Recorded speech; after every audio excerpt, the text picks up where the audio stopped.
2026 கேட்ராக்டை பற்றி உங்களுக்கு இருக்கிற டவுட்ஸ் எல்லாம் இந்த வீடியோ சீரீஸில் நம்ம பார்க்கலாங்க. இது வந்து பார்ட் 1, பார்ட் 2, பார்ட் 3 அந்த மாதிரி போகும். இதில் வந்து கேட்ராக்ட்னா என்ன, கேட்ராக்ட் வந்து என்னென்ன சிம்டம்ஸ் வரும், அந்த மாதிரி பல விஷயங்களை பேசுவோம். இந்த சேனலுக்கு நீங்கள் புதுசாக நான் டாக்டர் சையத் முசா அண்ட் இந்த சேனலில் ஐஎன் ஹெல்த்தை பற்றி எல்லா விஷயத்தையும் பேசுவேன். உங்களுக்கு ஐஎன் ஹெல்த்தை பற்றி தெரிஞ்சுக்கணும் இந்த சேனலை சப்ஸ்கிரைப் பண்ணுங்கள், பெல் நோட்டிஃபிகேஷன் ப்ரெஸ் பண்ணுங்கள். ஸோ தட் என்னோட வீடியோஸ் உங்களுக்கு வந்து சேரும். பொறை அப்படின்னா என்ன? பொறைனா நீங்கள் நினைக்கிற அந்த பொறை இல்லைங்க. இது வந்து கண்ணுக்குள்ளே இருக்கிற பொறை. அதேமாதிரி கண்ணில் பூ விழுந்துருச்சுன்னு சொல்லுவாங்க. இது வந்து நீங்கள் நினைக்கிற மாதிரி கண்ணில் பூ விழுறது இல்லைங்க. இதுதான் உங்கள் கண்ணில் எடுத்துக்கிட்டிங்கன்னா இந்த கண்ணில் வந்து ஃப்ரண்ட்ல இருக்க பகுதி கார்னியான்னு சொல்லுவாங்க. அதுக்கப்புறம் கார்னியாக்குள்ள ஐரிஸ்ன்னு சொல்லுவோம். அதுக்குள்ளே இருக்கிறதாங்க லென்ஸு. ஸோ இதுதான் வந்து லென்ஸ். இந்த லென்ஸ் வந்து வெள்ளையாகிறது தான் கேட்ராக்ட்னு சொல்லுவோம். நிறைய பேர் வந்து இந்த கார்னியா இந்த பகுதி வெள்ளையாகிறதுக்கும் கேட்ராக்ட் நினைச்சிட்டு இருப்பாங்க. அண்ட் இதே பகுதியில சில பேருக்கு சத வளரும், அதுதான் கேட்ராக்ட் நினைச்சிட்டு இருக்காங்க. பட் கேட்ராக்ட்ன்றது கண்ணுக்கு உள்ள இருக்கிற லென்ஸ் வெள்ளையாகிறது தான் கேட்ராக்டுங்க. இந்த கேட்ராக்ட் பொறை இல்ல பூ விழுது யாருக்கு வரும் அப்படின்னு கேட்டீங்கன்னா வயசானவங்களுக்கு தாங்க யூஸ்வலா வரும். 50-60 வயசுக்கு மேல இருக்கிறவங்களுக்கு வந்து சன்லைட்டு யூவி லைட்லாம் கண்ணில் படுறதுனால அவங்களோட கண்ணுக்குள்ள இருக்கிற புரோட்டீன் சொல்லுவோம். அந்த புரோட்டீன் வந்து கிளம்ப் ஆகி டீநேச்சுரேஷன் ஆகிறதுனால வர பிரச்சனைங்க.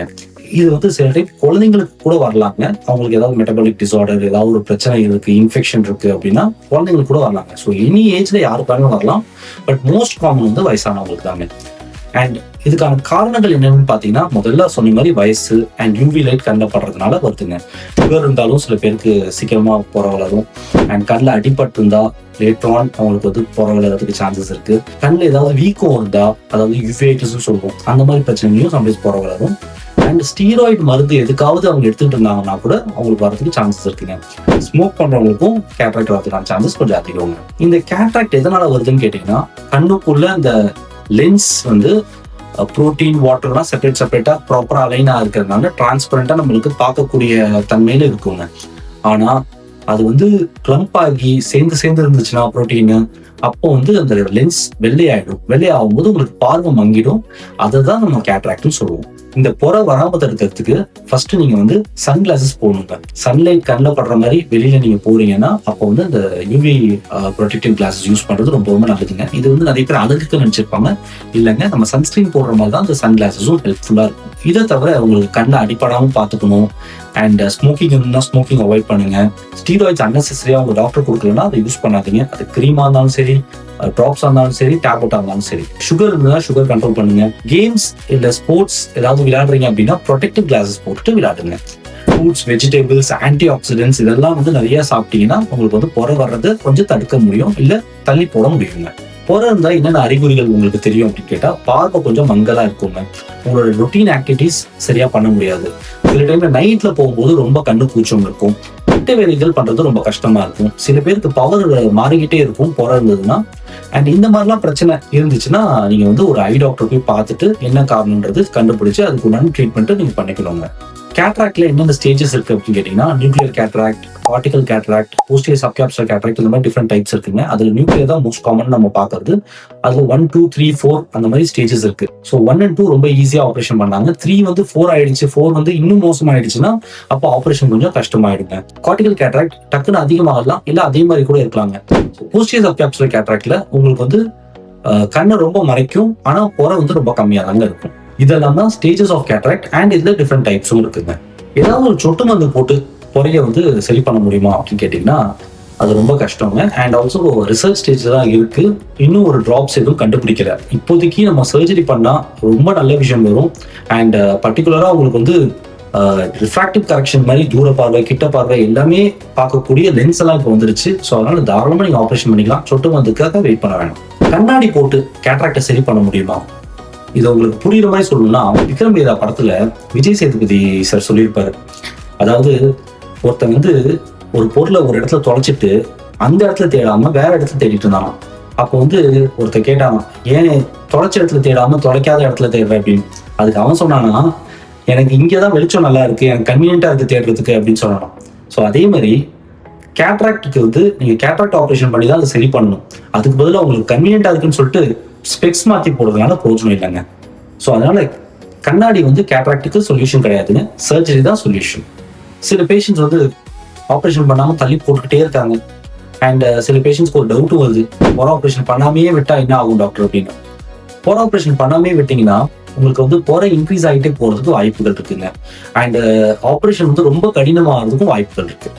இதே வந்து புறை ரொம்ப முத்திடுச்சுன்னா புறை வெடிச்சிடும்லாம் சில டாக்டர் சொல்லுவாங்க. ஆக்சுவலா புறை வெடிக்காது.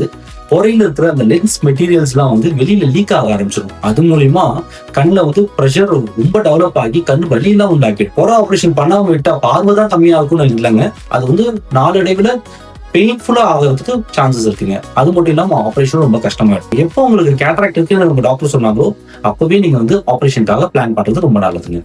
ஆப்ரேஷன் பண்றதுக்கான ரைட் டைம் எது? நான் வந்து 3 விதமா சொல்லுவேங்க இதுக்கு ஆன்சர். ஃபர்ஸ்ட், நான் பிஜியில படிச்சுட்டு இருக்கும்போது புக்ஸ்ல என்ன கொடுத்துருக்கோம்னா, உங்களோட டே டு டே ஆக்டிவிட்டிஸ் கஷ்டமா இருந்ததுன்னா ஆப்ரேஷன் பண்ணலாம்னு கொடுத்துருக்கோங்க. இதே வந்து நான் எம்எம்சியில் ஆரியோஜில படிச்சுட்டு இருக்கும்போது 618 விஷனுக்கு மேல இருந்ததுன்னா ஆப்ரேஷன் பண்ணிக்கலாம்னு சொல்லிட்டு சொல்லுவாங்க. அதாவது அந்த சார்ட்ல ஒரு 3 லைன் மேல வந்து உங்களுக்கு தெரியுது, அதுக்கு மேலதான் உங்களுக்கு தெரியுது அப்படின்னா அப்போ வந்து ஆப்ரேஷன் பண்ணிக்கலாம்னு சொல்லுவாங்க. இப்ப இருக்கிற மாடர்ன் டெக்னாலஜியில உங்களுக்கு வந்து ரிஃப்ராக்டிவ் கரெக்ஷனுக்கு கூட நம்ம வந்து கேட்ராக்ட் சர்ஜரி பண்றோங்க. அதாவது கண்ணாடி பவர் இருக்கு அப்படின்னா கண்ணாடி பவர் ரிமூவ் பண்றதுக்கு 40 வயசு 50 வயசுக்கு மேல இருக்கீங்க அண்ட் கண்ணாடி போட்டுட்டு இருக்கீங்க அப்படின்னா அந்த கண்ணாடி ரிமூவ் பண்றதுக்கு கூட புறையே இல்லாம கூட நம்ம ஆப்ரேஷன் பண்ணலாங்க. இதுக்கு பேர் ரிஃப்ராக்டிவ் லென்ஸ் எக்ஸ்சேஞ்சுன்னு சொல்லுவோம். ஸோ இப்போ லேட்டஸ்ட் அட்வான்ஸ்மெண்ட்ஸ் நிறைய இருக்கிறதுனால பல காரணங்கள்னால நீங்க சீக்கிரமா ஆப்ரேஷன் பண்ணா கூட தப்பே கிடையாதுங்க. சில பேஷண்ட்ஸ் வந்து ஆப்ரேஷன் எவ்வளவு நேரம் ஆகும் டாக்டர் அப்படின்னு சொல்லி கேட்பாங்க. ஜெனரலா ½ அன் ஹவர் அந்த மாதிரி ஆகுங்க. ரொம்ப நேரம் ஆப்ரேஷன் பண்ணாதான் நல்ல ஆப்ரேஷன் அர்த்தம் கிடையாதுங்க. அதே கம்மி நேரத்துல ஆப்ரேஷன் பண்ணாதான் நல்ல ஆப்ரேஷன் அர்த்தம் கிடையாதுங்க.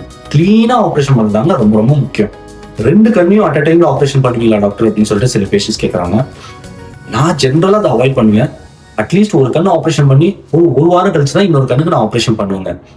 பட் சில டைம்ல சில நேரங்கள்ல நானுமே 2 கண்ணும் ஆப்ரேஷன் பண்ணியிருக்கேங்க அட் அ டைம்ல. லைக் ஃபார் எக்ஸாம்பிள் ஒரு சைக்காட்ரிக் பேஷண்ட், அவர் வந்து 2 வாட்டி நம்ம ஆப்ரேஷன் தேட்டருக்கு கூட்டு வர முடியாதுன்றதுனால அனஸ்தீசியா கொடுத்து பண்ணதுனால அட் அ டைம்ல 2 கண்ணும் பண்ணேங்க. ஸோ ஜென்ரலா ஒரு கண்ணு ஆப்ரேஷன் பண்ணிட்டு ஒரு வாரம் கழிச்சு இன்னொரு கண்ணு ஆப்ரேஷன் பண்றதுதாங்க ரொம்ப நல்லது. ஏன் காரணம்னா ஒரு கண்ணு ஆப்ரேஷன் பண்ணிட்டு அதோட ரிசல்ட் என்னன்னு பாக்குறது அண்ட் பவர் ஏதாவது எக்ஸ்ட்ரா வந்திருக்கான்னு பாக்குறது, கண்ணுக்குள்ள ஏதாவது இன்ஃபெக்ஷன் வந்திருக்கா அண்ட் எப்படி இருக்குன்றதெல்லாம் ஃபுல்லா பார்த்துட்டு இன்னொரு கண்ணு ஆப்ரேஷன் பண்றது ரொம்ப ரொம்ப நல்லதுங்க. லேசர் கேட்ராக்ட் சர்ஜரினா என்ன, ரொபோட்டிக் கேட்ராக்ட் சர்ஜரினா என்ன, இது காமனா கேட்கிற கொஸ்டின்ஸ். அண்ட் சில பேஷண்ட்ஸ் நீங்க பண்றீங்களா அப்படின்னு கேட்பாங்க. ஸோ லேசர் கேட்ராக்ட் சர்ஜரினா லேசர் கிடையாதுங்க. நிறைய பேர் இது உங்ககிட்ட சொல்ல மாட்டாங்க. லேசர் கேட்ராக்ட் சர்ஜரின்றது அல்ட்ராசவுண்ட் ஃபேகோ மிஷின்ல பண்ற சர்ஜரி தான் லேசர் கேட்ராக்ட் சர்ஜரி. அதே ரொபோட்டிக் கேட்ராக்ட் சர்ஜரின்னு சொல்றது வந்து லேசர் கேட்ராக்ட் சர்ஜரி தான் ரொபோட்டிக் கேட்ராக்ட் சர்ஜரின்னு சொல்லுவோம். பேசிக்கா வந்து லேசர் கேட்ராக்ட் சர்ஜரினா ஒரு சின்ன ஹோல்ல கீ ஹோல்ல ஒரு அல்ட்ராசவுண்ட் ப்ரோபை வச்சு நம்ம ஆப்ரேஷன் பண்ணி முடிச்சிருவாங்க. அதாவது சின்ன ஹோல்ல நம்ம ஆப்ரேஷன் பண்றோம். இதனால பெனிஃபிட் என்னன்னா உங்களுக்கு பார்வை இமீடியட்டா தெரிய ஆரம்பிச்சிடும் அண்ட் கண்ணாடி பவருக்கான நீடும் ரொம்ப ரொம்ப கம்மியாயிடுதுங்க.